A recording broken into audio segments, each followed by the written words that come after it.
종교개혁지 답사를 제가 다녀왔으니까 그거에 대해서 잠깐 보고를 드리고 또 그와 관련된 말씀을 함께 나누는 그런 시간을 갖도록 하겠습니다. 우리 말씀을 나누기 전에 먼저 제가 다녀온 그 유럽 일정에 대해서 간략하게 보고하는 시간을 가지겠습니다. 먼저 제 일정은 이러했습니다. 1주차에는 독일 동부 지역에 있는 드레스덴 지역을 돌면서 중세 독일에 있는, 사진이 아직 안 보이네요. 네, 사진을 먼저 보여주시면 감사할 것 같습니다. 보고 1. 네, 보고 1주차에는 이제 중세 독일의 유적을 좀 살펴보았고, 여기 보면은 이제 여기는 이제 그 성모교회라는 곳이에요. 엄청 아름답고 되게 이쁘죠. 이제 천주교 성당이고, 이쪽은 그에 비해서 이제 모라비안 공동체라는 개신교 공동체가 있었던 교회예요. 확실히 딱 느낌이 좀 많이 다르죠. 천주교와 개신교의 느낌이. 네, 이런 곳을 좀 돌아보면서 다녔고, 또 이제 한 칸 더 넘겨주시면 체코 프라하에 잠깐 들려서 이제 그 당시에는 이제 이단이었죠. 중세 교회 당시에는 이단이었지만 우리 개신교 입장에서는 종교 개혁 이전에 종교 개혁자라고 불리는 이제 얀 후스라는 사람의 유적을 좀 살펴보았습니다. 2주차에는 이제 유럽 JDM, 그러니까 제가 속한 이 JDM 단체가 유럽에서도 지금 활동을 하는데 그 유럽 JDM에서 주최하는 GNG라는 수련회에 참여했습니다. 유럽의 한 13개, 13개국에서 모인 한 160여 명의 지체들이 함께 이제 모여서 집회를 했는데요. 이제 그곳에는 선교사님도 계시고 또 한인 유학생도 있고 한인 교포, 현지인들도 있어서 한국어, 영어, 독일어, 프랑스어로 동시에 진행하는 그런 집회를 가졌습니다.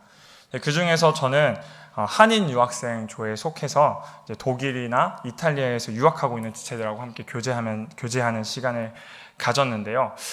참 이 유럽 땅이 우리가 보기에는 기독교적 문화가 많이 있는 것처럼 보이지만 사실은 그곳에서는 이제 그 개신교회, 복음주의 교회는 아주 힘을 잃어가고 있는 상황이에요. 근데 그런 상황 속에서도 여전히 주님의 청년이 모여서 그 복음을 논하고 복음을 예배하는 시간이 아주 귀했었죠. 그리고 이제 3주차에는 다시 이제 독일 각지를 돌면서 우리가 잘 알고 있는 그 종교 개혁자 마틴 루터의 일생을 따라가면서 이제 일정을 가졌습니다.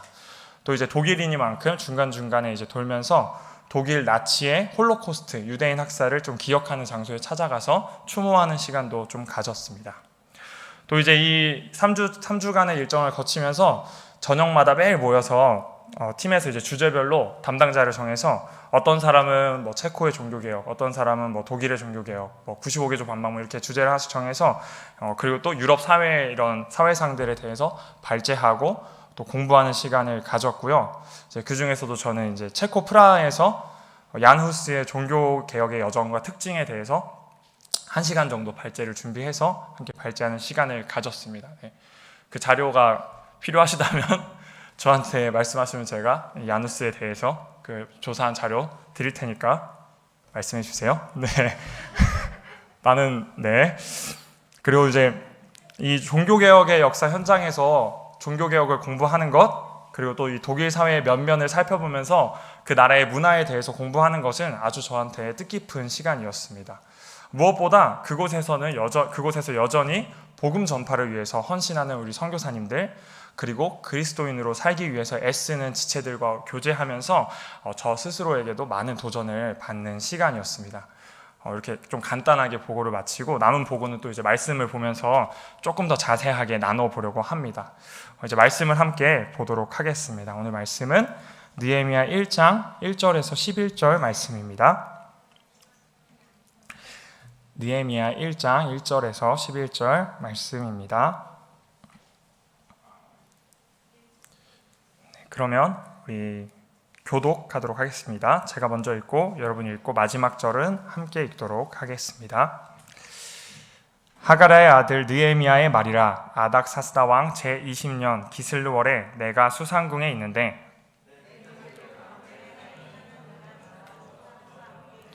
멸기로 내가 그 사로잡힘을 면하고 남아있는 유대와 예루살렘 사람들의 형편을 물은즉 그들이 내게 이르되 사로잡힘을 면하고 남아있는 자들이 그 지방 거기에서 큰 환난을 당하고 능욕을 받으며 예루살렘 성은 허물어지고 성문들은 불탔다 하는지라.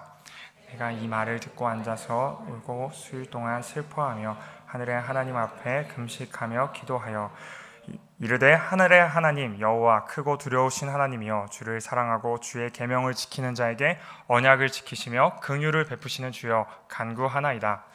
이제 종이 주의 종들인 이스라엘 자손을 위하여 주야로 기도하오며 우리 이스라엘 자손이 주께 범죄한 죄들을 자복하오니 주는 귀를 기울이시며 능력이사 들으시옵소서. 나와 내 아버지의 집이 범죄하여 주를 향하여 크게 악을 행하여 주께서 주의 종 모세에게 명령하신 계명과 율례와 규례를 지키지 아니하였나이다.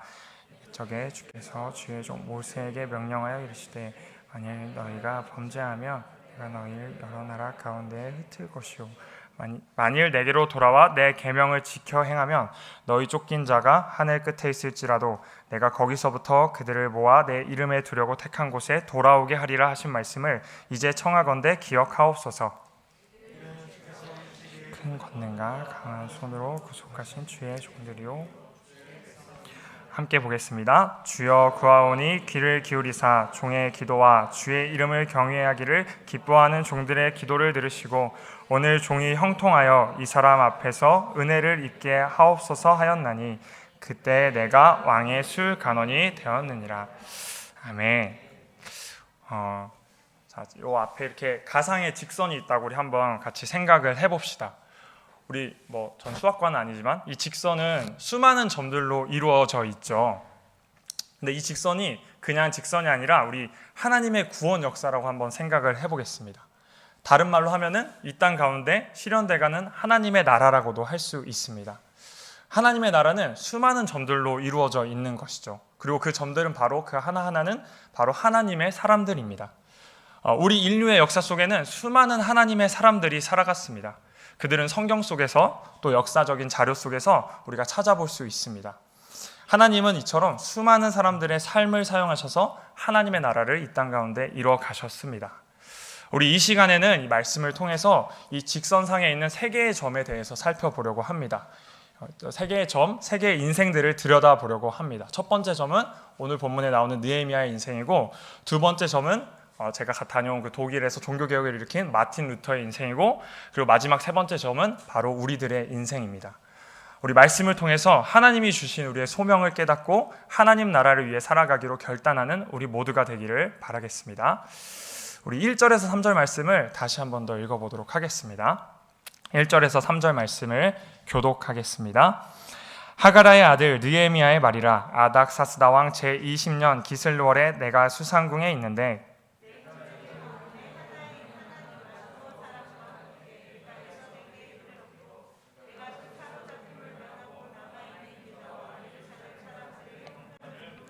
함께 보겠습니다. 그들이 내게 이르되 사로잡힘을 면하고 남아있는 자들이 그 지방 거기에서 큰 환난을 당하고 능욕을 받으며 예루살렘 성은 허물어지고 성문들은 불탔다 하는지라. 아멘. 오늘 본문에 나오는 이 느헤미야가 있는 곳은 수산궁이라는 곳입니다. 이곳은 어떤 곳이었냐면 그 당시 왕이었던 아닥사스다 왕의 별장 같은 곳이었습니다. 그러니까 느헤미야는 이제 포로의 신분으로 바벨론에 잡혀오긴 했지만 그 집안이 꽤 괜찮은 집안이었었던 것 같습니다. 또한 그는 실력을 갖춘 또 유망한 인재였던 것 같아요. 그래서 나중에 11절, 오늘 본문 11절에 보면은 이 느헤미야가 왕의 술관원이 되고 또 나중에는 예루살렘의 총독이 되죠. 그래서 이 느헤미야라는 사람이 되게 유능해서 왕의 신임을 받고 있던 인물로 우리는 추정할 수 있는 것입니다. 그러니까 조금 더 정리하자면 이 전쟁 포로라는 어려운 상황 속에서도 아주 열심히 노력해서 이제 성공한 인물이 바로 느헤미야라는 인물인 것이죠. 근데 이제 이 본문을 보면은 이런 느헤미야에게 하나니라는 인물이 찾아옵니다. 그리고 이제 느헤미야는 이 하나니라는 인물에게 자기 동족의 소식을 묻게 되는 것이죠. 그리고 그는 이제 그 하나니는 느헤미야에게 이스라엘 민족이 고통당하고 있고 또 그들의 삶의 터전이 무너져 내렸다는 소식을 전해주게 됩니다. 이 하나니로부터 이 소식을 들은 이후로부터 느헤미야의 인생은 180도로 바뀌게 됩니다. 그는 원래 국가 고위직 중에 한 사람의 삶을 계속해서 살아갈 예정이었는데 이제부터는 민족의 독립운동가로서 또 하나님 나라를 재건하는 공동체의 리더로서 살아가게 되는 것이죠. 이렇게 하나님은 평범하게 살고 있던 이 느헤미야라는 사람을 이스라엘 민족의 역사 가운데로 부르고 계십니다. 우리 사진을 보면서 조금 설명을 드리려고 하는데요.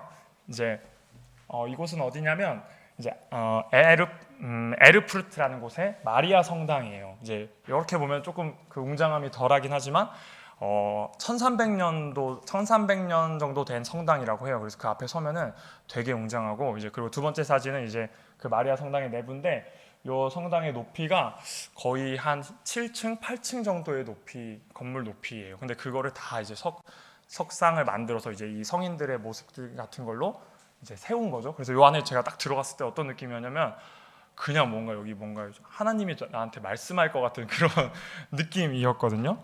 그래서 그런 이제 두 마리아의 성당, 이제 이곳은 이제 마틴 루터가 사제로 임명받게 된, 천주교 사제로 임명받게 된 그 성당이 바로 에르푸르트의 마리아 성당이고, 또 여기는 어디냐면은 그 이후에 이제 이 마틴 루터가 말씀을 연구하고 공부한 에르푸르트 대학, 현재는 지금 아우구스티누스 수도원인데 이제 그 당시에는 이제 에르푸르트 대학이었던 거죠. 그래서 거기서 이제 마틴 루터는 공부를 하면서 구원의 교리, 진짜 구원은 어디서부터 오는지를 이제 알아가게 되는 것이죠. 그래서 이제 루터는 아이슬레벤이라는 독일의 아주 작은 시골에서 태어나서 그냥 세례를 받고, 그 당시 이제 독일 사람들이라면 당연히 거쳐야 될 그 8일 만에 세례를 받고 그냥 평범한 가정에서 자라나게 됩니다. 그의 아버지는 이제 광부였는데요. 그 아버지는 루터가 법관이 되어서 조금 안정적인 삶을 살아가기를 바랬다고 해요. 그래서 실제로 루터는 법대에, 그 에르푸르트 법대에 입학까지 하게 됩니다. 그런데 이제 계속되는 그 구원에 대한 불확신 끝에 이제 루터는 사제로의 부르심을 받고 사역자의 길을 걸어가게 되는 것이죠. 그래서 아까 말씀드린 것처럼 이 에르푸르트에 있는 마리아의 성당에서 사제 서품을 받게 됩니다.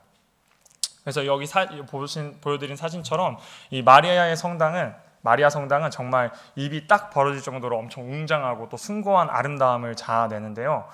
엄청 높은 시계탑, 그리고 그 성당 내부에 있는 화려하고 거대한 장식물, 또 거기 이제 한 벽면을 아예 오르간이 이렇게 채우고 있거든요. 그래서 그 웅장한 오르간 소리를 들으면서 아마 루터는 사제로 서품을 받았겠죠. 그래서 그는 이 거대한 중세교회라는 조직에 속해서 충실한 신부가 돼서 자신의 구원의 문제를 해결해 보려고 했던 것이죠. 그런데 이제 이런 루터한테 하나님은 한 사람을 보내시게 되는 것이죠. 그는 누구였냐면 아까 말씀드렸던 이 에르푸르트 대학의, 그리고 에르푸르트 이 수도원의 수도원장을 이제 루터는 만나게 됩니다. 그 수도원장은 루터의 성경 연구를 전폭적으로 지지합니다. 그래서 마침내 루터는 성경 안에서, 그러니까 이런 교회의 어떤 교회의 전통이나 관습이 아니라 성경 안으로부터 진정한 구원의 교리를 찾아내게 되는 것입니다. 루터는 원래 중세 교회 안에 구원의 교리가 있을 거라고 생각을 했습니다. 그렇기 때문에 열심을 가지고 가톨릭 사제가 되었던 것이죠. 그런데 하나님은 예상치 못한 사람을 통해서 하나님의 일을 위해서 이 루터를 부르십니다. 루터는 그냥 단지 구원 앞에서 두려워 떨고 있던 한 영혼이었어요. 근데 하나님은 그 루터를 불러서 엇나가고 있는 교회를 개혁하는 자로 사용하게 하시는 거죠. 이는 우리도 마찬가지입니다. 하나님은 지금도 우리를 그분의 역사 가운데로 불러내고 계신 것이죠. 하나님의 나라를 위해서 우리를 사용하려고 우리를 불러내고 계신 것입니다. 우리가 보기에는 우리의 인생이 아주 평범하고 무난한 인생 같지만 우리 모두는 그 하나님의 섭리 안에서 어떤 특정한 부르심을 받게 되는 것이죠. 우리는 그 부르심을 발견해야 하고 또 우리는 그 부르심에 응답해야 합니다. 다시 이제 느헤미야 이야기로 돌아가서 우리 4절부터 7절 말씀을 또 교독해 보도록 하겠습니다. 4절부터 7절 말씀. 내가 이 말을 듣고 앉아서 울고 수일 동안 슬퍼하며 하늘의 하나님 앞에 금식하며 기도하여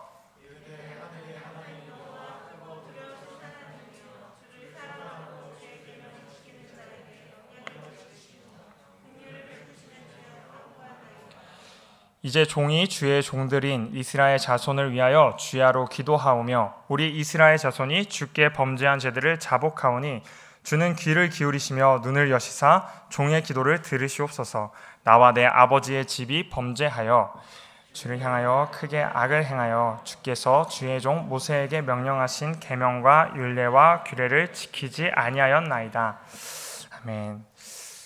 이 소식을 들은 느헤미야는 이제 기도를 하게 됩니다. 그는 금식하고 또 울면서 하나님 앞에 기도로 나아가는 것이죠. 이 제국의 틈바구니 속에서 어려움을 겪고 있는 이 자신의 민족의 아픔이 이 느헤미야에게는 아주 큰 고통이었던 것 같습니다. 그러니까 이 어려움을 겪고 있는 이 이스라엘 민족을 위해서 느헤미야는 이제 하나님 앞에 기도로 나아가게 되는 것입니다. 우리 이제 이 기도에 대해서 좀 살펴볼 텐데요. 그 기도의 첫 번째 내용은 바로 회개입니다. 지금 이 이스라엘의 처한 문제, 그 압제와 폭력의 이유를 바로 느헤미야는 이스라엘의 죄악이라고 보고 있는 것입니다. 그래서 그는 이제 이스라엘을 대표해서 제사장적인 기도를 하나님 앞에 올려드리게 됩니다. 제가 7절을 다시 한번 더 읽어볼게요. 주를 향하여 크게 악을 행하여 주께서 주의 종 모세에게 명령하신 계명과 율례와 규례를 지키지 아니하였나이다. 그는 역사 속에서 이 이스라엘이 하나님께 죄를 범했고 크게 악을 행했기 때문에 지금 이 어려움에 처해 있다고 아주 정직하게 돌아보면서 비판하고 있는 것이죠. 네, 다시 루터에게로 한번 가봅시다.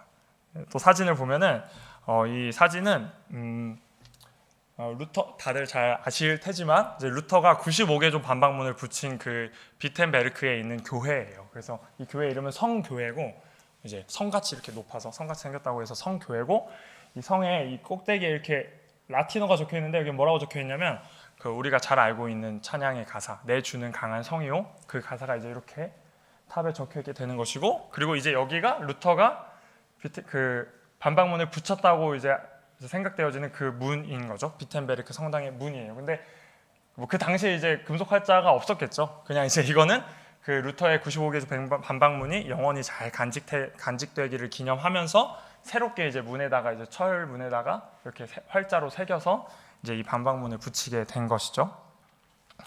그래서 이제 아까 전에 이제 루터는 그 에르푸르트 수도원에서 구원의 교리를 깨달은 이후에 이제 비텐베르크 대학과 대학의 교수와 교회의 목사로 사역지를 이렇게 옮기게 됩니다.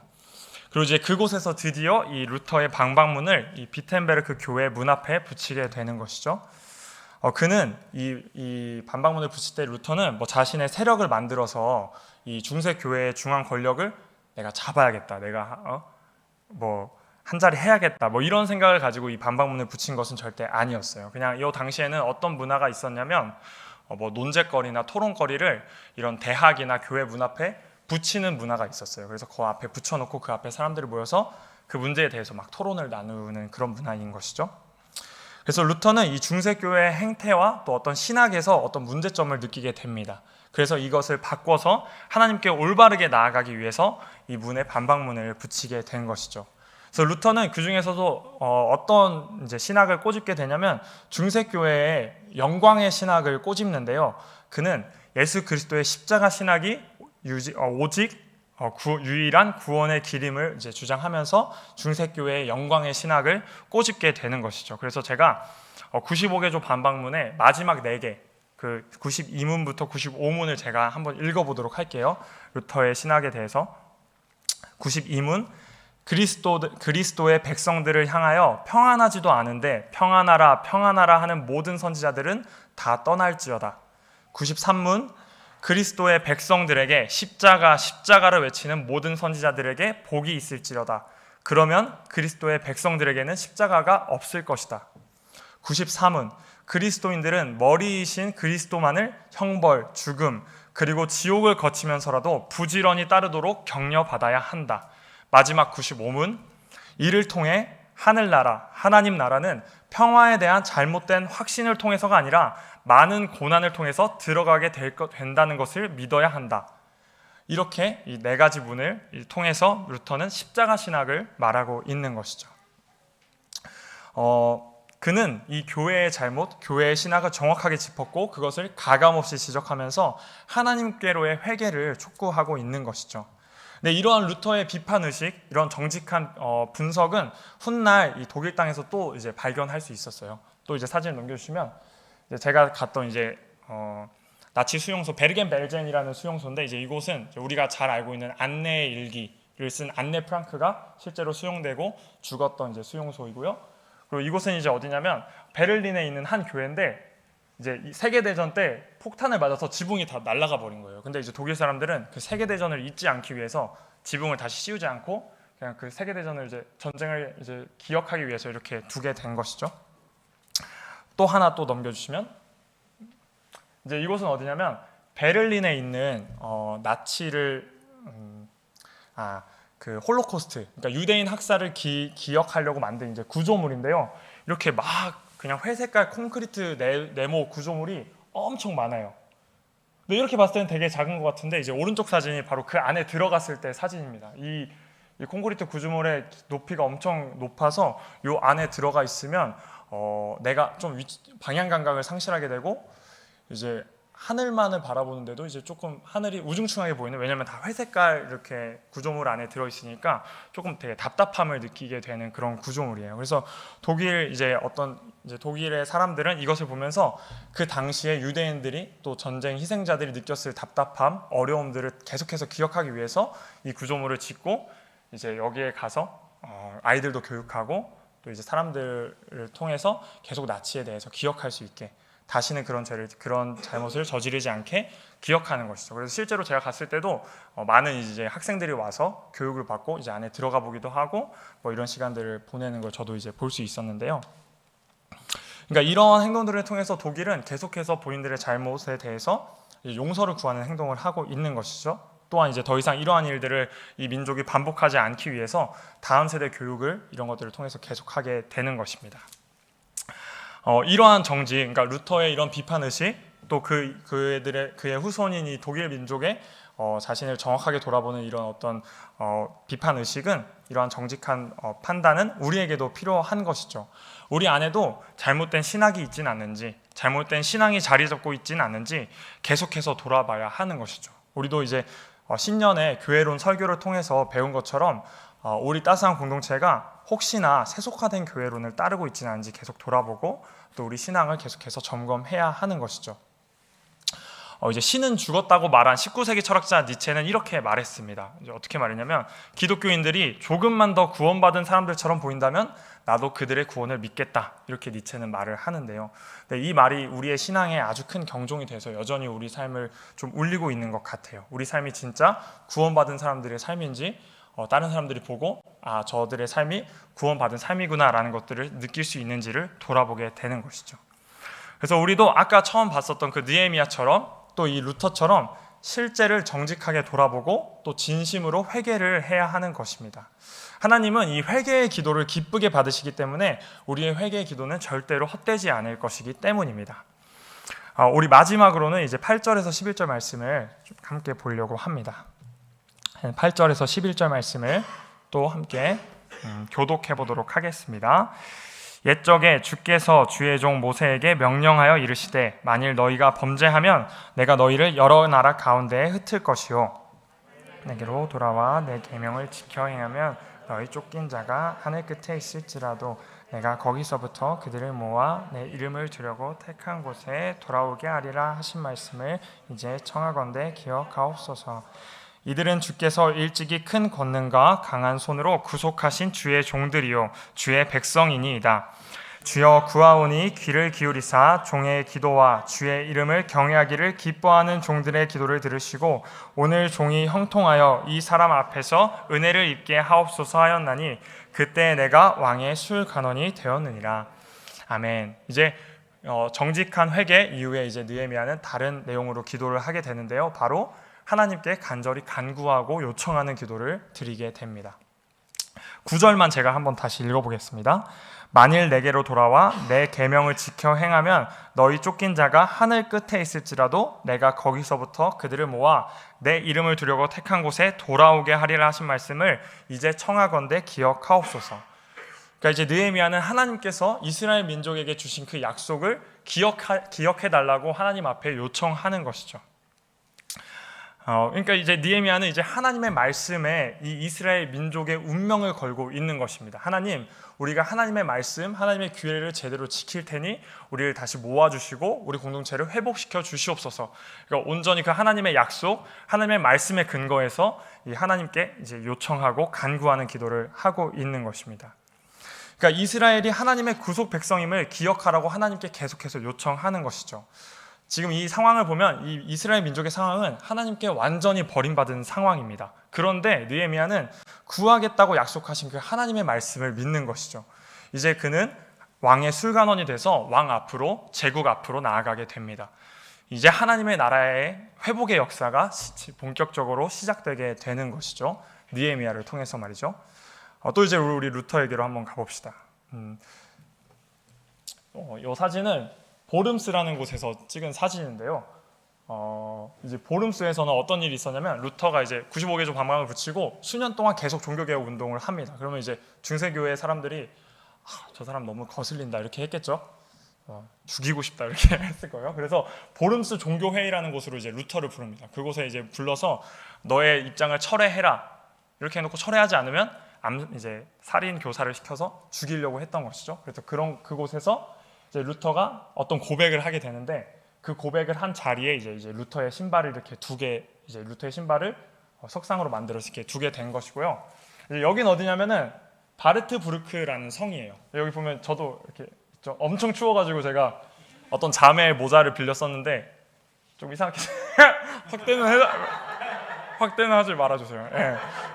아주 바람이 많이 부는 날에 이제 갔었는데 이 곳은 어디냐면 이제 루터가 이 보름스 종교 회의로부터 가까스로 도망쳐 나온 곳이 바로 이 바르트부르크 성이라는 곳입니다. 이제 이곳에서 루터는 10개월 동안 지내면서 어떤 한 행동에 아주 몰두하게 되는 것이죠. 그래서 이제 이 사진을 보고 다시 한 번 더 이제 루터의 삶에서 루터의 삶에 대해서 설명을 드리자면 우리가 너무나도 잘 알고 있듯이 이 루터도 하나님의 말씀에 목숨을 건 사람이었습니다. 이 비텐베르크의 95개조 반박문 이후에 수년 동안 루터는 로마 교회에 계속해서 도전하고 논쟁하면서 개혁 운동을 이끌게 되는 것이죠. 그런 루터가 이제 이 보름스 종교 회의에 소환되게 되는 것입니다. 당시 신성 로마 제국의 황제는 이렇게 말합니다. 어떻게 말하냐면 일개 수도사가 1500년 동안 교회의 역사를 상대로 오를 수 없고 이길 수 없다. 한 사람이 기독교 전체를 상대하고 있다면 그 한 사람이 틀렸다는 것이 당연하다. 그렇지 않다면 기독교 전체가 1500년 동안 오류를 범하고 있다는 뜻이기 때문이다. 이렇게 이제 말할 정도로 루터의 의견은 그 당시 사회에서 조금 억압되고 특히 권력층 사이에서는 아주 억압을 받고 있었던 것이죠. 그래서 이제 중세교회가 그를 압박하면서 계속해서 의견 철회를 요구하고 그가 철회하지 않는다면 이제 루터를 죽일 계획으로 이 보름스 종교 회의로 부르게 된 것입니다. 그래서 이제 이 보름스 종교 회의에서 루터는 수많은 종교 지도자들 또 이 사제들 추기경들 앞에 서서 이렇게 고백합니다. 나를 성경의 증거들로 혹은 명백한 이유로 이길 수 없다면 나는 나의 글들을 취하해서는 안 될 것이다. 나의 양심은 하나님의 말씀 앞에 갇혀 있는 한 나는 그 어떤 것을 취하할 수도 취하하고 싶지도 않다. 교황과 종교회의는 충분히 자주 오류를 범했고 모순적이었기 때문이다. 자신의 양심에 반하는 행동을 하는 것은 안전하지도 지혜롭지도 않다. 라고 이제 루터는 고백하면서 자신의 의견 철회를 거절하게 되는 것입니다. 루터의 이 신앙 양심은 오직 하나님의 말씀에 근거한 것이었습니다. 이제 이 보름스 회의 이후에 루터는 지지자의 도움을 받아서 아주 가까스로 도망쳐서 이 바르트부르크 성이라는 곳에 잠적하게 되는데요. 이곳에서 이제 루터는 융터베르크라는 이름으로 자신의 이름도 바꾸고 막 수염도 기르고 제가 그 사진을 못 가져왔어요. 이제 우리가 알고 있던 그 루터의 모습과는 아주 다른 모습으로 이제 생활을 10개월 동안 이 성에서 하게 되는 것이죠.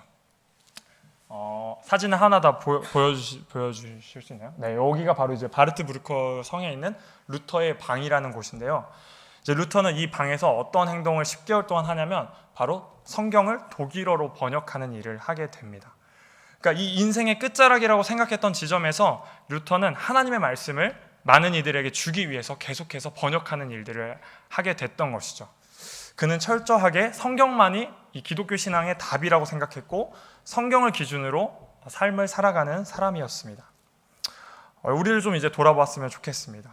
우리는 얼마나 이 하나님의 말씀을 귀하게 생각하고 있습니까? 삶의 우선순위를 말씀에 두면서 살아가고 있는지 우리는 좀 돌아봐야 할 것 같아요. 이 화려한 성당, 우리가 아까 봤던 그런 화려한 성당과 또 종교적인 문화로 아주 찬란했던 중세교회를 상대로 루터는 말씀을 통해서 이 중세교회를 진단하고 있는 것이죠. 그래서 우리 안에도 이 말씀이 기준이 되는 생활 양식 또 라이프 스타일이 필요한 것입니다. 이제 말씀을 마치려고 합니다. 느헤미야는 민족의 슬픈 소식을 듣고 금식하면서 기도합니다. 그리고 왕의 술관원이 됨으로 인해서 이스라엘 백성의 귀환 계획을 실행에 옮기게 되는 것이죠. 이제 느헤미야서 끝자락에 보면 마침내 52일 만에 이 무너진 예루살렘 성벽을 재건하고 이스라엘 공동체를 중흥하는 리더의 역할을 이제 하게 됩니다. 루터도 마찬가지로 자신의 양심을 속이지 않고 자신이 일하던 그 교회 문 앞에 반박문을 붙이게 됩니다. 그는 끝까지 성경이 말하는 삶을 살았고 결국 종교개혁의 불씨가 되어서 이 타락한 중세교회가 개혁되어서 우리가 그 위에 서게 되는 것이죠. 이 둘 모두 하나님 나라를 위해서 부르심을 받았고 그 하나님 나라를 위해서 행동했던 사람들인 것입니다. 이 땅 가운데 하나님 나라를 세우기 위해서 그 삶에 멈춰 있거나 흘러가는 대로 살아가지 않고 움직이면서 계속해서 하나님 나라를 위해서 헌신하는 자들이었던 것이죠. 이제 이 직선상에서 우리의 지점으로 다시 돌아옵시다. 지금도 하나님은 우리를 이 시대 속에서 계속해서 부르고 계신 것입니다. 이 땅 가운데 우리가 살아가고 있는 바로 이 땅 가운데 그 하나님의 나라를 세워가라고 부르고 계신 것이죠. 그런데 이제 우리가 살아가는 이 현 시대는 정말 만만치 않은 것 같아요. 제가 사진을 하나 가져왔는데 이제 이건 뭐냐면 잘 안 보여서 아쉽네요. 이제 제가 이제 JDM에 속해서 이제 활동을 하잖아요. 그래서 이제 새내기들을 홍보하기 위해서 이제 그 에브리타임이라는 대학교 커뮤니티 게시판에 저희 홍보글을 올린 거예요. 첫 번째 댓글 뭐라고 적혀있냐면 신천지 이렇게 적혀있습니다. 신천지 이렇게 적혀있고 그 밑에 이제 우리 이제 학생 리더가 이렇게 우리는 이제 건전하다 이렇게 이제 올린 거죠. 그 밑에 이제 댓글 뭐라고 적혀있냐면 이만희 강아지 해보세요 이렇게 바로. 그러니까 대학교에서는 이제 기독교의 이름으로 무언가를 하려고 하더라도 이 청년들은 교회 하면은 신천지가 생각이 나고 이단이 생각이 나는 거예요. 그러니까 저희는 아무리 건전한 단체여서 우리를 잘 홍보하려고 해도 이 청년들의 마음을 파고 들어가기에는 너무나 힘든 시대를 살아가고 있는 것이죠. 그러니까 캠퍼스 선교단체를 저는 하고 있지만 그 캠퍼스 가운데 하나님 나라를 세우려고 열심히 노력하지만 너무나 만만치 않은 장벽들이 우리 앞에 존재하는 것을 제가 좀 보게 되는 것 같아요. 특별히 이제 다음 세대에 대해서 제가 말했는데 이 다음 세대는 탈종교와 또 비종교화를 아주 뼈저리게 겪고 있는 세대입니다. 또 개인주의 사상과 또 경제 논리에 잠식된 이 대학 문화는 복음의 가치를 점점 더 떨어뜨리고 있는 것 같아요. 그래서 우리는 이 다음 세대를 신앙으로 기르는 것에 사명감을 가져야 할 것 같습니다. 점차 계속해서 선명해지면서 우리한테 다가오는 이 하나님의 나라를 우리가 계속해서 세워나가야 하는 것이죠. 그래서 제가 이제 세 가지로 이 말씀을 정리하려고 합니다. 첫 번째는 이 하나님 나라를 계속해서 세워가기 위해서 우리는 하나님의 부르심을 확신해야 합니다. 느헤미야와 루터를 역사의 한 지점에서 부르셨듯이 하나님은 우리가 살아가는 바로 이 지점에서 우리를 부르셨다고 이제 확신을 해야 하는 것이죠. 비록 우리의 삶이 작고 연약해 보일지라도 나를 통해서 이루실 하나님의 뜻이 분명히 있다는 것을 우리가 확신을 해야 하는 것입니다. 우리 두 번째는 정직한 심령으로 하나님께 돌아가야 합니다. 우리 안에 있는 썩어가는 어떤 신앙의 모습들, 종교적인 모습들을 다시 한 번 더 가지고 하나님께 들고 그 모습 그대로 나아가야 하는 것이죠. 왜냐하면 하나님은 겉모습보다 우리의 중심을 보시기 때문에 우리가 진정으로 회복을 기대하며 하나님 앞에 회개로 기도할 때 하나님은 우리의 상한 심령을, 우리 교회를 회복시켜 주실 것이기 때문입니다. 마지막으로는 오직 말씀에 근거해서 우리가 진리 안에서 살아가야 합니다. 이 빠르게 변화하는 시대 속에서, 이 문화 속에서 우리가 의지할 것이 오직 하나님의 말씀임을 우리는 기억해야 하는 것이죠. 하나님의 말씀대로 사는 삶에 헌신하여 말씀 안에 거하는 그 기쁨, 그 평안을 누리면서 우리는 살아가야 합니다. 사랑하는 성도 여러분, 우리 다 함께 하나님 나라를 위해서 이 시대 속으로 뛰어듭시다. 한 사람 한 사람을 통해서 이뤄가실 그 하나님의 나라를 소망하며 이 시대를 살아갑시다. 주님의 부르심에 순종해서 나를 낮추고 성경적 삶을 살아가는 우리 모두가 되고 또 그 하나님 나라의 실현을 위해서 헌신하는 주의 몸된 교회가 되는 저와 여러분 되기를 간절히 바라겠습니다.